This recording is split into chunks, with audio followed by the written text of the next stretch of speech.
घरी सकाळच्या नाश्त्यासाठी असे छान खरपूस असे ब्रेड पॅटीज बनवले आहे। तर छान असे मी तळून घेतले आहे। तर आता याला मी असे छान एका प्लेटमध्ये काढून घेते व आणखी करायला घेते। तर असं एकजीव होईपर्यंत असं पूर्ण बेसन चारी बाजूनी लावून घ्यायचं व तेल आपलं छान असं तापलेलं आहे। तर मी त्याला असं छान असं मस्त तळून घेते। बघा तुम्ही पण ही रेसिपी ट्राय करा। आवडली तर नक्की करून बघा। सर्वांना आवडेल अशी छान साधी व सोपी रेसिपी आहे।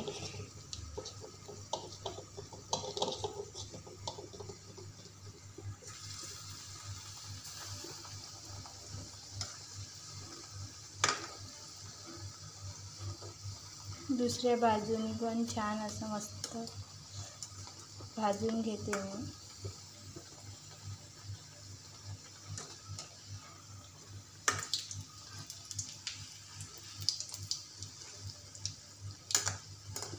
तर आपली हे झटपट अशी छान मस्त कुरकुरीत खायला रेसिपी तयार झालेली आहे।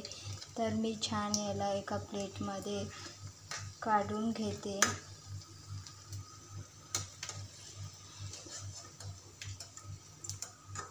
तर तुम्हाला कशी वाटले ब्रेड पॅटीज मला नक्की सांगा। कोणत्याही चटणीसोबत आपण छान मस्त असे खाऊ शकते।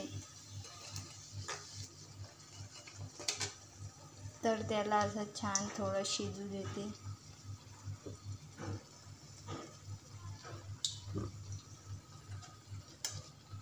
झटपट असे टिफिनसाठी सकाळच्या नाश्त्यासाठी एकदम अशी हेल्दी रेसिपी आहे।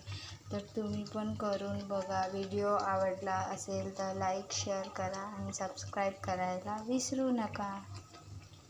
तर हे बघा आमचे छान असे ब्रेड पॅटीज तयार झालेले आहे। नंतरच्या व्हिडिओमध्ये भेटू।